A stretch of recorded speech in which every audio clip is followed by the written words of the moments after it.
खऱ्या अर्थानं आज या परिवारासाठी दुःखाचा प्रसंग आहे।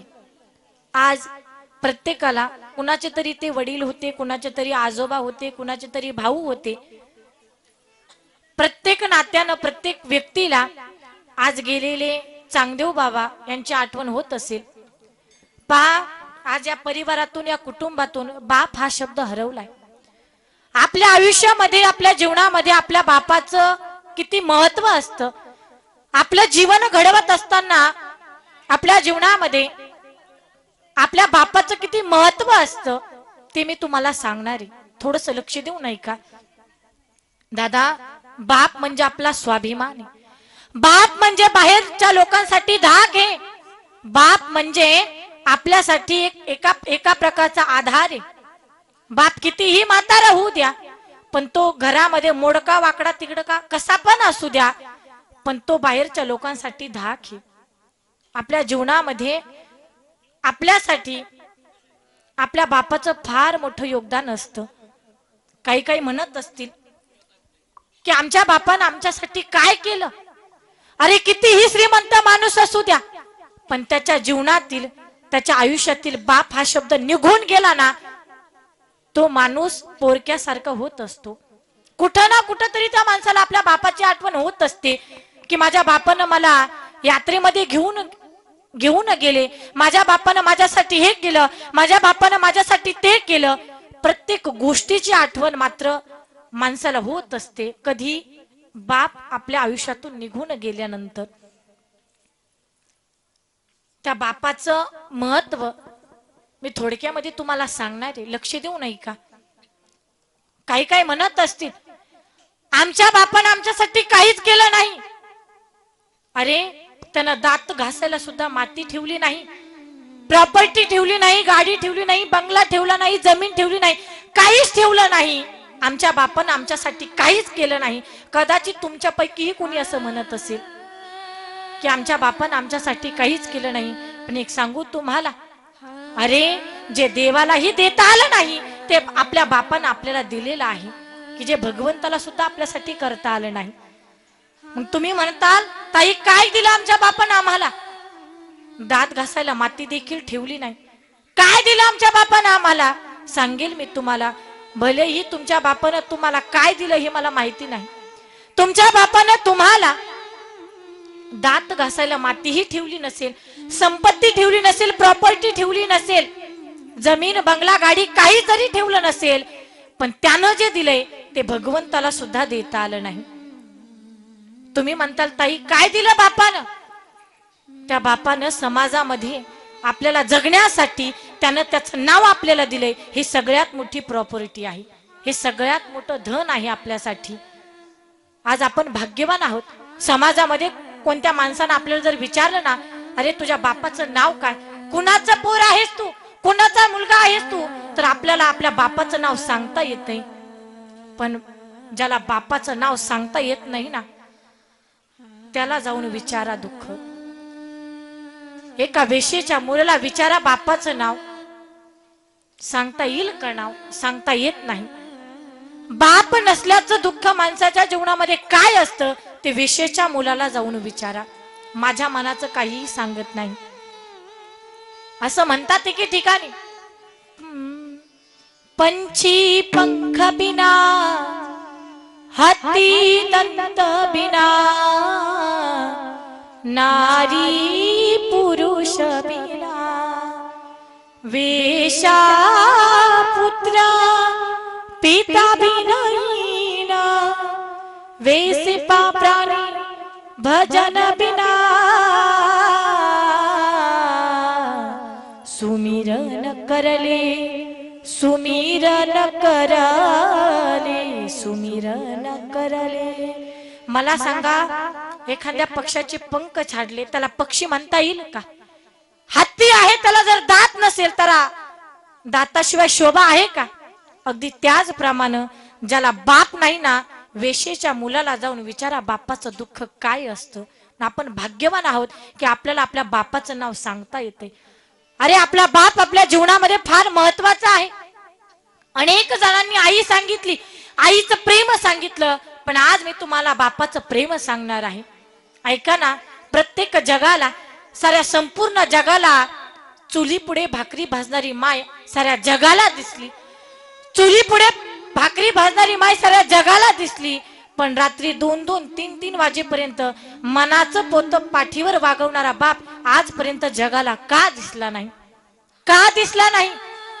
दिवसभर कांदे खुरपणारी माय साऱ्या जगाला दिसते. दिवसभर उन्हामध्ये कांदे खुरपणारी माय साऱ्या जगाला दिसते. पण रात्री 3-3, 4-4 वाजेपर्यंत कांद्यांना पाणी देणारा बाप आजपर्यंत जगाला का दिसला नाही? का दिसला नाही?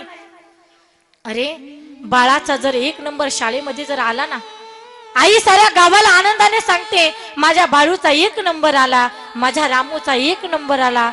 पण गुपचूप हॉटेल मधून पेड्यांचा बॉक्स आणणारा बाप आजपर्यंत जगाला का दिसला नाही? का दिसला नाही बाप? अरे जेवढं प्रेम आई आपल्यावरती करते ना, आईच्याही पेक्षा 10 पट जास्त प्रेम आपल्या बापाचं आपल्यावरती असतं. आईचं प्रेम आणि बापाचं प्रेम समजावून सांगण्या अगोदर चला रामायणामध्ये तुम्हाला आईचंही प्रेम सांगते आणि बापाचंही प्रेम सांगते. रामायण फार गोड आहे. राम सिया राम जय जय राम. राम सिया राम जय जय राम. मंगल भवाना अमंगल हारी, सुबाहु सुदशरथ अजर बिहारी. राम सिया राम जय जय राम. राम सिया राम जय जय राम. राम सिया राम जय जय राम. रामायण फार गोडी आणि त्याच रामायणामधील प्रसंग आहे. ऐका, रामायणातील प्रसंग आहे जेव्हा प्रभू श्री रामचंद्र भगवान वनवासाला निघाले. पण रामजी म्हणतात आपल्याला वनवासाला जायचंय, पण त्या अगोदर आपण आपल्या आईचा आशीर्वाद घेऊ. म्हणून कौशल्या माईकडे आले रामराया. तेव्हा कौशल्या माईची पूजा अर्चना चालली होती, हातामध्ये पूजेचं ताट होतं. रामराया आले आणि सांगितलं, आई मा मला आशीर्वाद हवा आहे ग, मला तुझा आशीर्वाद दे. राघवा साध्या वेशामध्ये रामरायांना पाहिलं. रामा तुम्हाला तुमचे बाबा ओरडतील का? अहो थोड्याच वेळामध्ये तुमचा राज्याभिषेक सोहळा होणार आहे आणि तुम्ही आणखीन काहीच आवरले नाही, कपडे देखील घातले नाही. पटकन जा आवरून या, थोड्यामध्ये तुमचा राज्याभिषेक सोहळा होणार आहे. आई घाई करू नकोस ना, आई मला तुझा आशीर्वाद दे. राघवा माझे आशीर्वाद अखंड तुमच्या सोबत आहेत. आई तुझा आशीर्वाद अखंड माझ्या सोबत आहेच ग, पण 14 वर्ष तुझा आशीर्वाद मला पुरेल असा आशीर्वाद मला दे. राघवा अरे असं का बोलतो तू? आता थोड्या वेळामध्ये तुझा राज्याभिषेक सोहळा होणार आहे आणि 14 वर्षाचा आशीर्वाद तुला कशासाठी पाहिजे? आई राज आज्ञेनुसार मला या अयोध्येची राजगादी नाही तर 14 वर्षाचा वनवास मिळालाय. 14 वर्षाचा वनवास मिळाला हे शब्द कानावरती पडले. गरम तेल होतावं की काय अशी अवस्था कौशल्यामाईची झाली. टचकन डोळ्यातून पाणी आले. परमेश्वरा अरे हे काय केलंस तू? राघवा कोणी सांगितलं तुला वनवासाला जायला? नाही जायचं तू वनवासाला, कोणी सांगितलं तुला? आई मी वचन दिलंय. काय? 14 वर्षाचा वनवास मी पूर्ण करणार. वचन दिलंय मी आणि दिलेल्या वचनाचं मी पालन करणारे. आई वचनाचा भंग करणार नाही, मला आशीर्वाद दे. कौशल्यामाई हंबरडा फोडून ढसा ढसा रडू लागली. मावशांनो कौशल्यामाई ढसा ढसा रडू लागली. मला सांगा ना, नवसा सायसानं लेकरू जन्माला घातलं, लेकरू जन्माला आलं, त्याच लेकराला 14 वर्षाचा वनवास मिळालाय. कोणत्या आईला आनंद होईल? होईल का आनंद? नाही होणार. साधं आपलं लेकरू 2 तासाकरिता बाहेर गावी जाऊ द्या, आपण लेकराला म्हणतो बाळा सावकाश जा, जपून जा, गाडी फास्ट चालू नको, कुणाला तरी सोबत घेऊन जा, रात्र होण्याच्या अगोदर घरी ये. 2 तास लेकरू बाहेर जर गेलं तर त्या आईचा जीव कासावीस होतो. पण इकडे रामरायांना 14 वर्षाचा वनवास मिळाला. त्या कौशल्यामाईची अवस्था काय झाली असेल? हंबरडा फोडून रडत होती, फक्त म्हणत होती राघवा मला सोडून जाऊ नका, जाऊ नका सोडून मला, राघवा जाऊ नका, तुमच्याशिवाय मी जगू शकणार नाही. कौशल्यामाई म्हणत होती राघवा रामा जाऊ नका, तुमच्याशिवाय मी जगू शकणार नाही, सारखं म्हणत होत्या. शतनवसानी येऊन पोटी, शतनवसानी येऊन पोटी, सुख विलेस का दुःखासाठी, प्राण मागतो निरूप रडते, कासावी सकाया, नको रे जाऊ रामा राया, नको रे जाऊ रामा राया, नको रे जाऊ राया, नको रे जाऊ राया. कौशल्यामाई हंबरडा फोडून रडत, ती माई परमेश्वराला विनंती करते, देवा नवसा सायासानं माझ्या पदरात तू लेकरू टाकला आणि आता या लेकराला तू माझ्यापासून दूर करतो. भगवंत असं करू नकोस रे, ज्या पुत्राची मी वाट पाहिली त्या पुत्राशिवाय मी जगू शकणार नाही, नाही जगू शकणार देवा, नाही जगू शकणार. ते कौशल्यामाई म्हणत होते नको रे जाऊ राया, नको रे जाऊ राघवा मला सोडून जाऊ नकोस, मी तुमच्याशिवाय जगू शकणार नाही, नाही जगू शकणार ही तुमची आई, रामा जाऊ नका. आई मी वचन दिले वडिलांना आणि आपल्या रघुकुळाची रीत आहे, रघुकुळाची परंपरा आहे. रघुकुल रीत सदा चली आई, रघुकुल रीत सदा चली आई, प्राण जाय पर बचन न जाई, प्राण जाय पर बचन न जाई. आई रघुकुलाची परंपरा आहे, दिलेल्या वचनाचं पालन करायचे. या रघुकुळाच्या वचनामध्ये तू बाधा घालतेस का?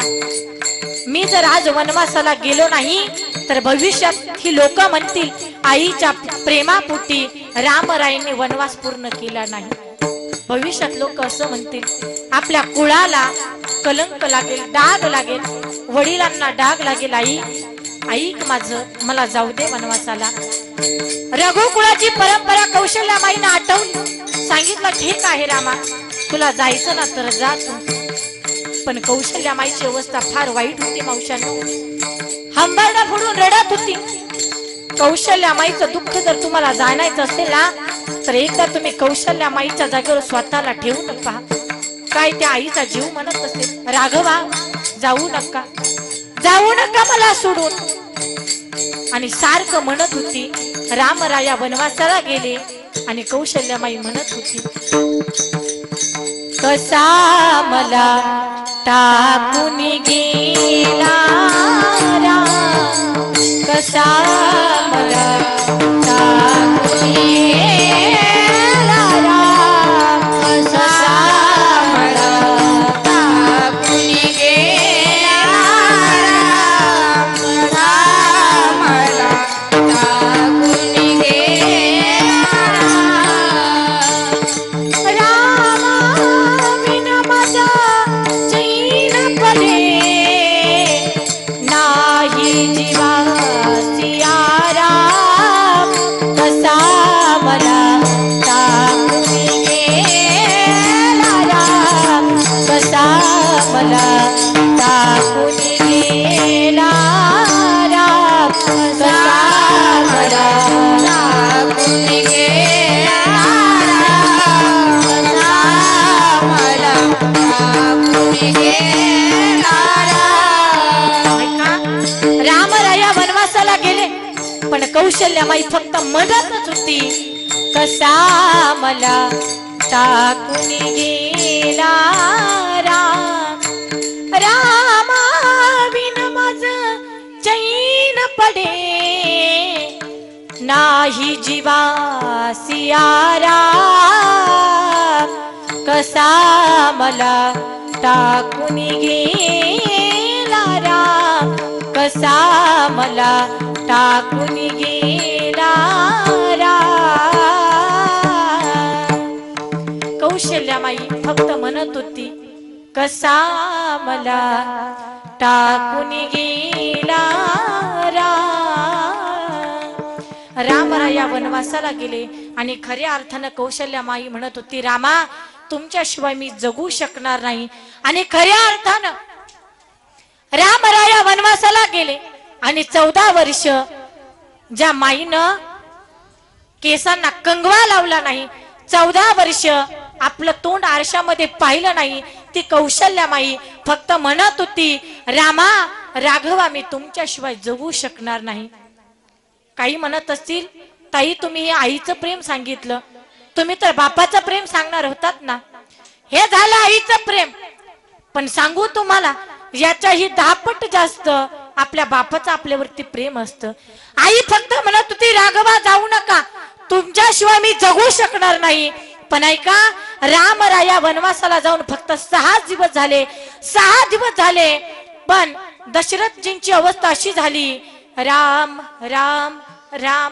राम राम म्हणत 6 दिवसात ज्यांनी मरणाचा स्वीकार केला असे अयोध्येचे राजे दशरथ ज्यांनी स्वर्गातील देवांना सुद्धा विजय प्राप्त करून दिला असे अयोध्या नरेश राजा दशरथ लेकराच्या वियोगामध्ये पुत्र वियोगामध्ये रामा तुमच्याशिवाय मला जगणं होणार नाही आणि खऱ्या अर्थानं रामराया 6 दिवस वनवासाला जाऊन झाले आणि 6 दिवसामध्ये रामा तुमच्याशिवाय मला जगणं होणार नाही आणि खऱ्या अर्थानं ज्याला जगणं झालं नाही त्याला बाप म्हणतात त्याला बापाचं प्रेम म्हणावं आई फक्त म्हणत होती राघवा जाऊ नका तुमच्याशिवाय मला जगणं होणार नाही पण रामराया वनवासाला गेले आणि ज्यांना जगणं झालं नाही ते विश्वातील पहिले बाप म्हणजे राजा दशरथ त्याला म्हणायचं बापाचं प्रेम बापाचं प्रेम सांगेल मी तुम्हाला विजांचा कडकडाट ढगांचा गडगडाट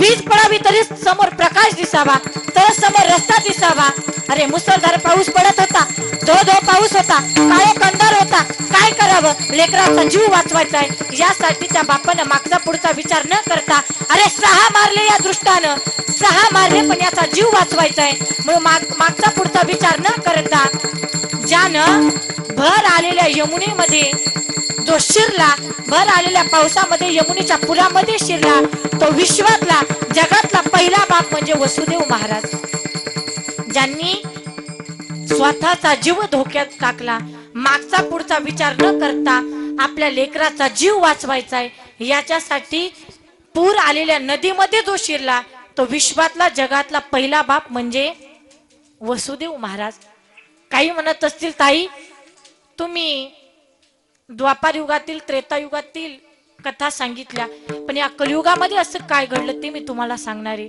लक्ष देऊन ऐका बापाचं प्रेम किती असतं आपल्यावरती ऐका ना संन्यासाची मुलं म्हणून ज्यांना हिनवलं जात होतं अरे ज्यांची झोळी घेऊन झोळीतलं अन्न मातीमध्ये मिसळवल्या जात होतं अरे तुम्हाला जगण्याचा अधिकार नाहीये आज जर आपण पाहिलं साध्या किड्या मुंगीला सुद्धा वाटावं की आपण स्वतंत्रपणे जगलं पाहिजे पण तुम्हाला जगण्याचा अधिकार नाहीये यांची तोंड जर पाहिलं ना तर आमचा दिवस अशुभ जातोय असं ज्यांना म्हणत होती अशी माझी ज्ञानराज माऊली माऊलींना काही कमी त्रास दिला का या समाजानं पण आज पहा ना तो त्रास सहन केला आज मंदिरामध्ये माझे ज्ञानराज माऊली जाऊन बसले पण आज प्रत्येक माणूस माऊलींच्या चरणावरती मस्तक ठेवून आज प्रत्येक जण आपल्या दिवसाची सुरुवात करत आहे का अगोदर सहन केले तेव्हा हा मान मिळालाय लोकांनी या समाजाला भरपूर त्रास दिला संन्यासाची मुलं म्हणून हिनवत होती अरे जगण्याचा अधिकार नाहीये तुम्हाला इथून निघून जा, या गावातून त्यांना हाकलून द्या. अनेक वाईट प्रकारचे बोलणं, वाईट वाईट शिव्या या समाजानं माऊली ज्ञानोबरायांना दिली. पण आपल्या लेकरांना भविष्यामध्ये कुणीही त्रास दिला नाही पाहिजे. आपल्याही लेकरांना इतर लेकरांसारखं खेळलं पाहिजे, बागडलं पाहिजे, अशी भावना त्या आई वडिलांच्या मनामध्ये जागी झाली. कोण? विठ्ठल पंत आणि रुक्मिणी माता. लेकरांना आनंदामध्ये जीवन जगून द्यायचे. लेकरांनाही बाकीच्या लेकरांसारखं समाजामध्ये राहिलं पाहिजे, यासाठी विठ्ठल पंत आणि रुक्मिणी माता यांनीही मागचा पुढचा विचार न करता आपल्या प्राणाची आहुती दिली. पण ऐका, प्राणाची आहुती देत असताना, प्राणाची आहुती देत असताना रुक्मिणी आई साहेबांचा जीव मात्र तुटत होता. का? की मी गेल्यानंतर माझ्या लेकरांचं होणार कसं? स्वामी, आपण गेल्याच्या नंतर आपल्या लेकरांना समाजामध्ये मान मिळेल का? जो त्रास आज या समाजाने दिलाय तो त्रास थांबणार का? स्वामी, जीव फार तुटतोय. का?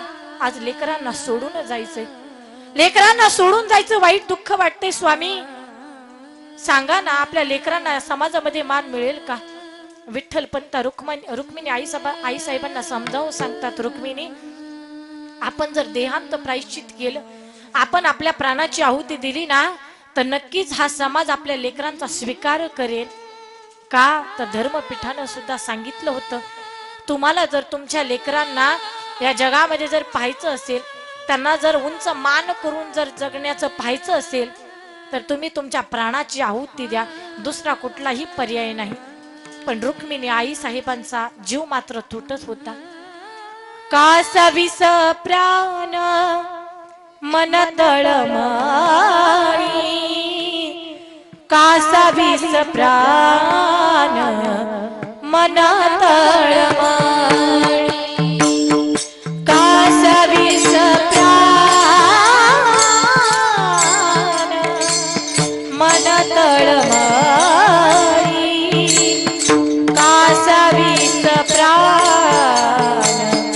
मन तळमळी, कासाविस प्राण मन तळमळी, कासाविस प्राण मन तळमळी, कासाविस प्राण मन तळमळी, कासाविस प्राण मन तळमळी. रुक्मिणी आई साहेबांचा जीव कासावीस होऊ लागला. का? लेकरांना सोडून जायचंय. स्वामी थांबा ना, कुठला तरी मार्ग असेल ना, आपल्या मुलांना समाजामध्ये मान मिळावा, याच्यासाठी काहीतरी दुसरा उपाय असेल ना. स्वामी ऐका माझं, लेकरांना सोडून नको जायला स्वामी. पण विठ्ठल पंत सांगतात, रुक्मिणी आई साहेबांना समजावून सांगतात, नाही रुक्मिणी, देहांत प्रायश्चित्त केल्याशिवाय दुसरा कुठलाही पर्याय नाही राहिलेला. कासावीस जीव होऊ लागला. ऐसी ती जननी शोभाय. ऐका, रुक्मिणी आई साहेब आपल्या लेकरांजवळ जाते. प्रत्येक लेकराच्या गालावर हात फिरवला, गालावरून हात फिरवून आई पोटा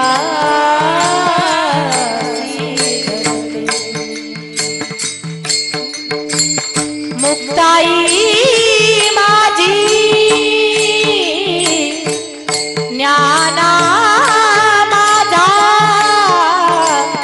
सोपान माझे निवृत्ती माझे आईचे मन गईव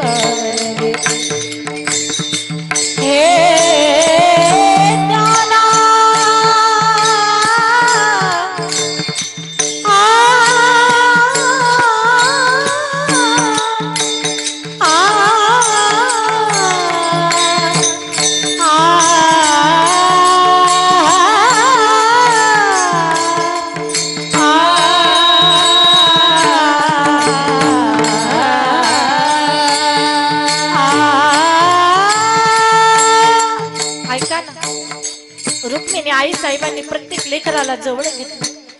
छोटीशी चिमुरडी ती मुक्ताई, मुक्ताईकडे पाहिलं. रुक्मिणी आई ढसा ढसा रडू लागली. बाळा, तुला सोडून चालली रे. मुक्ताबाईला जवळ घेतलं, ज्ञानदेवांना जवळ घेतलं, सोपान काकाला मांडीवर घेतलं, निवृत्ती दादांना मांडीवर घेतलं. चारही लेकर आपल्या मांडीवर घेतली आणि रुक्मिणी आई साहेब ढसा ढसा रडू लागली. आईचा जीव तोटत होता. आईचं रडणं पाहिलं विठ्ठल पंतांच्या डोळ्यातून सुद्धा अश्रू बाहेर आले. परमेश्वरा, अरे काय पाप केलं होतं आम्ही की आम्हाला आमच्या लेकरांपासून तू वेगळं करतो? काय पाप केलं आम्ही? विठ्ठल पंतांचे सुद्धा डोळे मायबाप भरू लागले. दोघेही हंबारडा फोडून रडू लागले. रात्र निघून जात होती. सांगितलं, रुक्मिणी, आपली जायची वेळ झाली ग, चल आता लेकरांना झोपी ग, बाजूला ठेव. पण रुक्मिणी आई साहेब सांगते, स्वामी थोडस थांबा, सकाळ होण्यासाठी आणखी 2-3 प्रहर बाकी, थोडस थांबा. एकदा माझ्या लेकरांच्या गालावरून हात फिरून द्या, एकदा माझ्या लेकरांना जवळ घेऊ द्या, एकदा तरी माझ्या लेकरांना मला डोळे भरून पाहू द्या. स्वामी थोडस थांबा ना. रुक्मिणी आई साहेब हंबरडा फोडून रडते माईबा, पण नाविलाज होता. का? लेकरांना या समाजामध्ये मान मिळवण्यासाठी रुक्मिणी आई साहेबांनी लेकरांना बाजूला ठेवलं, झोपडीचा दरवाजा लावला आणि इंद्रायणीच्या नदीकडे निघाले. पण जीव मात्र तुटत होता. स्वामी ऐका ना, थांबा, नको जाईल आपण. रुक्मिणी नाही, याच्याशिवाय दुसरा कुठलाही पर्याय नाही रुक्मिणी, हे आपल्याला करावं लागेल. लेकरांना समाजामध्ये मान मिळवण्यासाठी ज्यांनी आपल्या जीवाची पर्वा नाही केली ते विश्वातील जगातले पहिले आई वडील म्हणजे रुक्मिणी आई साहेब आणि विठ्ठल पंत. रुक्मिणी आई साहेब आणि विठ्ठल पंत की ज्यांनी आपल्या प्राणाची आहुती दिली. का? फक्त लेकरांना समाजामध्ये मान मिळवण्यासाठी. हे आपल्या आई वडिलांचं प्रेम आहे. वडिलांचं प्रेम आपल्यावरती किती असतं. एक उदाहरण सांगेल मी शेवटचं, थोडस लक्ष देऊ नाही का, की आपल्या बापाचं आपल्या जीवनामध्ये किती महत्वाचं स्थान असतं. आपला बाप आपल्या आयुष्यामध्ये किती महत्वाचा असतो ते मी तुम्हाला सांगणार आहे. ऐका ना. असंच एक गरीब कुटुंब होतं. त्या कुटुंबामध्ये आई वडील मुलगा, 3 जणांचं कुटुंब होतं. त्या लेकरानं वडिलांकडे हट्ट धरला, बाबा उद्या पंढरपूर मध्ये मोठी यात्रा आहे, त्या यात्रेला चला ना, मला पंढरपूर पाहायचंय, पंढरपूरचा पांडुरंग मला पाहायचाय, चंद्रभागेचं स्नान करायचंय, पुंडलिकेचं दर्शन घ्यायचंय, बाबा चला ना. वडिलांनी सांगितलं, बेटा आपण उद्या जाऊ. का? खिशामध्ये रुपये पण नव्हता, रुपये देखील खिशामध्ये नव्हता. पण लेकराला कोणत्या तोंडानं सांगावं. सांगितलं, बाळा आपण उद्या जाऊ. लेकराला सांगितलं, लेकरू आनंदामध्ये उड्या मारायला लागलं. आता उद्या पंढरपूरला जायचंय, पंढरपूरच्या यात्रेमध्ये जायचंय. पण तिथं गेल्याच्या नंतर लेकराला काही ना काहीतरी घ्यावं लागेल ना. लेकरानं जर काही मागितलं तर आपल्याकडे पैसे नाहीत, काय घ्यायचं लेकराला, हा विचार त्या बापानं केला आणि रात्रभर दुसऱ्याच्या शेतामध्ये पाणी धरलं. 500 रुपये मजुरी ठरली, 500 रुपये मजुरी ठरली आणि बापानं रात्रभर पाणी धरलं. सकाळी 7 वाजता बाप घरी आला, आंघोळ केली आणि 500 रुपये घेऊन घरी बाप आला. बाळाला सांगितलं, बेटा आपल्याला यात्रेला जायचंय, पटकन आवर तुझं. पोरानं आंघोळ केली, नवीन कपडे घातले, बायकोलाही सांगितलं आपल्याला जायचं आहे आणि 3 जण एका गाडीवर बसले. पंढरपूरच्या यात्रेला निघाले. पण एका काळानं असा घात केला, समोरून ट्रक येत होती, इकडून मोटरसायकल जात होती, पण काळाने मध्येच घात केला. समोर आलेल्या मोटरसायकलला धाडकन ओढून टाकलं. एकीकडे आई पडली, एकीकडे वडील पडले, एकीकडे मुलगा पडला. ऐका ना, जे व्हायला नको पाहिजे होतं ते अघटित कृत्य घडलं. जे व्हायला नव्हतं पाहिजे ते घडलं. वडिलांचा जागेवरच मृत्यू झाला. आई वाचली, मुलगा वाचला. रात्रीची वेळ होती, आजूबाजूला रस्त्यावरची माणसं कुणी थांबत नव्हती. हंबरडा फोडून ती आई रडत होती. का? परमेश्वरा, अरे मला तर घेऊन जायचं ना, माझ्या कुंकवाला का घेऊन गेला देवा? अरे मला तर घेऊन जायचं ना, मलाही नाही जगायचं का? माझा कुंकुवाचा धनी तू घेऊन गेलास देवा, नाही जगायचं मला. ती आई देखील मरण्यासाठी तयार झाली, पण मनामध्ये विचार आला, अरे मी जर या ठिकाणी मरण पावले तर माझ्या लेकराचं काय होईल? 8 वर्षाचं माझं लेकरू आहे, लेकराचा सांभाळ कोण करेल? आईनं डोळे पुसले आणि मेलेल्या नवऱ्याचं प्रेत घेतलं आणि घरी घेऊन गेली. डेड बॉडी घरी घेतली. वडिलांवर अग्निसंस्कार करण्यात आले. रात्रीची वेळ होती. तो मुलगा म्हणत होता, आई बाबा कुठे आहेत ग? आई बाबांना बोलव ना ग. आई यात्रेला जायची आपल्याला, मला फुगा घ्यायचा, यात्रेमध्ये मला जिलेबी खायची. आई बाबांना बोलव ना. कुठं गेले बाबा? त्या आईनं सांगावं, बाळा तुझे बाबा बाहेर गेले.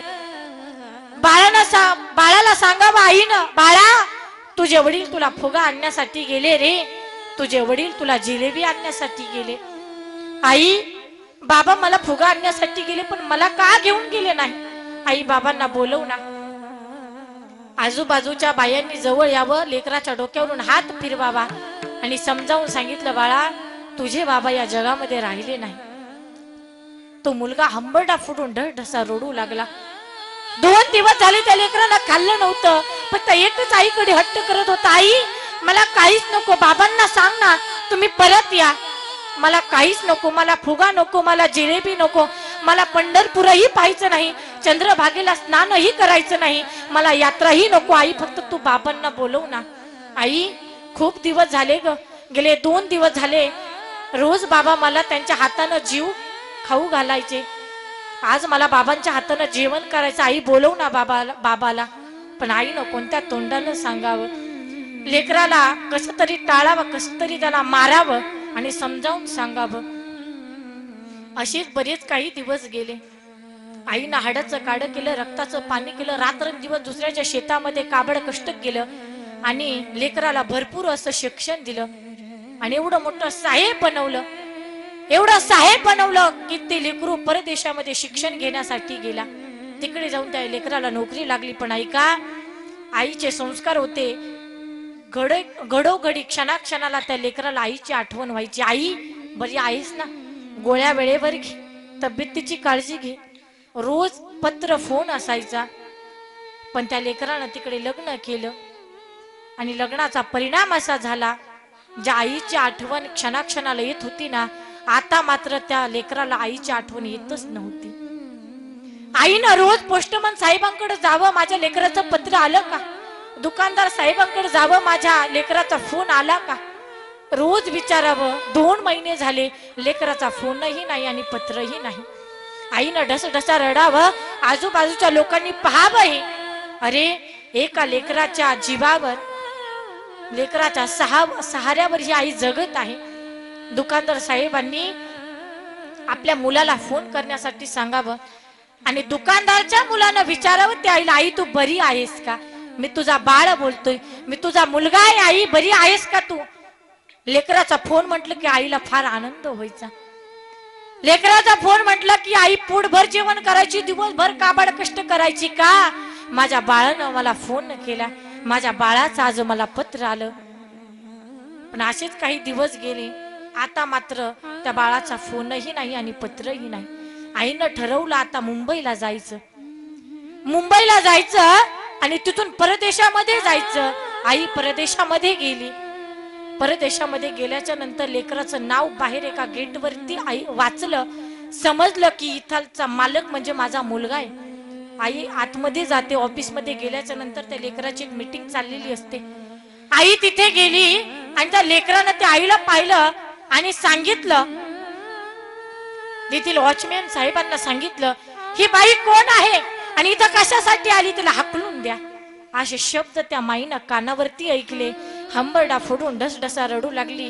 देवा, अरे ज्याच्यासाठी मी जगत होते, ज्याच्यासाठी मी काबाड कष्ट केलं, ज्याच्यासाठी मी हाडाचं काढ केलं, ते लेकरू मला म्हणतं ही कोण आहे? एकदा तरी यानं मला आई म्हणायला पाहिजे होतं.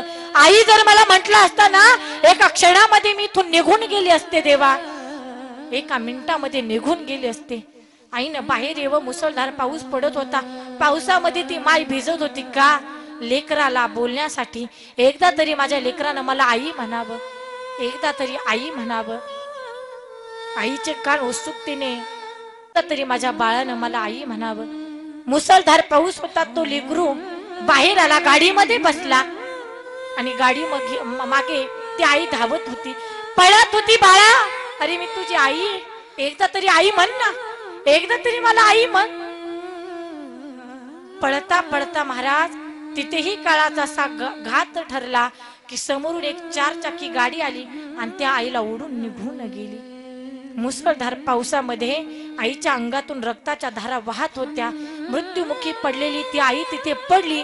कुणीतरी त्या मुलाला फोन केला, सांगितलं जेव्हा तुमची आई तुमच्या गाडी मागे पळत होती तेव्हा त्या आईचा मृत्यू झाला. त्या लेकरानं ते शब्द ऐकले, हातातला फोन जमिनीवरती खाली पडला. पळत जिथे आई पडली तिथे ते लेकरू आलं. सांगितलं, आई मला माफ कर ग, मी तुला ही बाई कोण आहे असे शब्द वापरले का? माझी पत्नी तिथे होती, माझ्या पत्नीमुळे मी तुला आई म्हटलो नाही, आई मला माफ कर.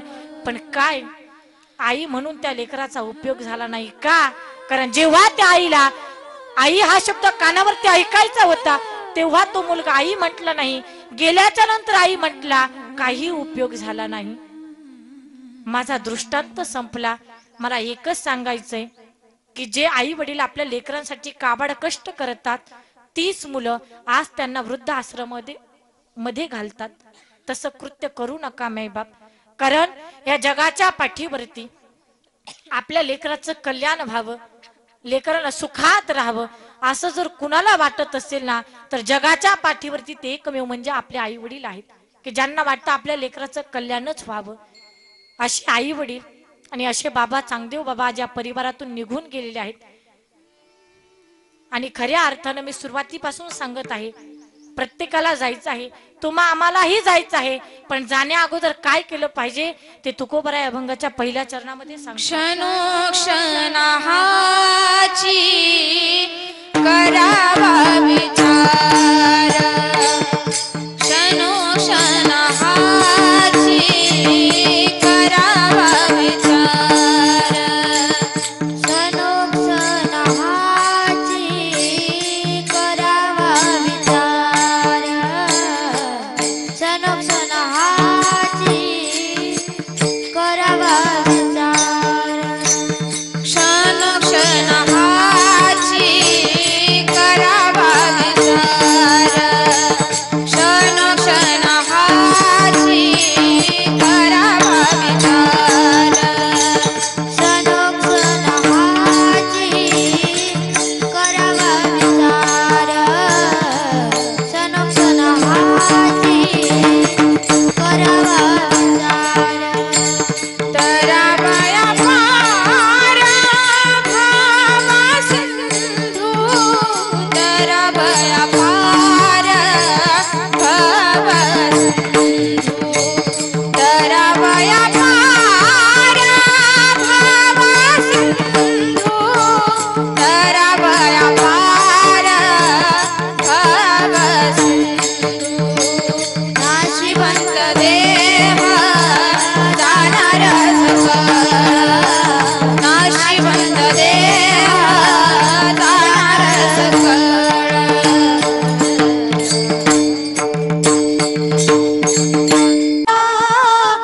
भावा सिंधू क्षणोक्षणाची करावा विचार, क्षणोक्षणाची करावा विचार, क्षणोक्षणाची करावा विचार. तरावया पार भव सिंधू. जगद्गुरु तुकोबराय म्हणतात की जन्माला आले प्रत्येक माणसानं, प्रत्येक जीवानं क्षणोक्षणी विचार करायचा आहे. पण विचार करत असताना सार विचार करायचा आहे, असा विचार करू नका. का विचार करायचा आहे? विचार करून नेमकं करायचं काय? तरावया पार, या भवसिंधूतून कसं पार होता येईल हा क्षणोक्षणी विचार करायचा आहे. का? नाशिवंत देह जाणार सकळ, आयुष्य खातो काळ सावधान. कारण हा देह नाशिवंत आहे, कुचका आहे, जाणार आहे, प्रत्येकाला जायचं आहे. ज्याप्रमाणे एखादी मांजर उंदरावर टपून बसलेली असते त्याचप्रमाणे हा जबडा काळ देखील आपल्यावरती टपून बसलेला आहे. तुकोबाराय म्हणतात कधी झडप घालील सांगता येत नाही. नाशिवंत देह जाणार सकळ, आयुष्य खातो काळ सावधान. म्हणून माणसानं काय केलं पाहिजे? संत समागमी धरावी आवडी, करावी तातडी परमार्थाची. तुका म्हणे इह लोकीच्या व्यवहारे, नका डोळे धुरे भरून राहो. विठोबा रुकुमाई, विठोबा हरी जय जय विठोबा रुकुमाई, विठोबा रुकुमाई, जय जय विठोबा रुकुमाई, क्षणोक्षणा हाची करावा विचार, तरमी धरावी आवडी, करावी तातडी परमार्थाची. नाशिवंत देह जाणार सकळ, आयुष्य खातो काळ सावधान.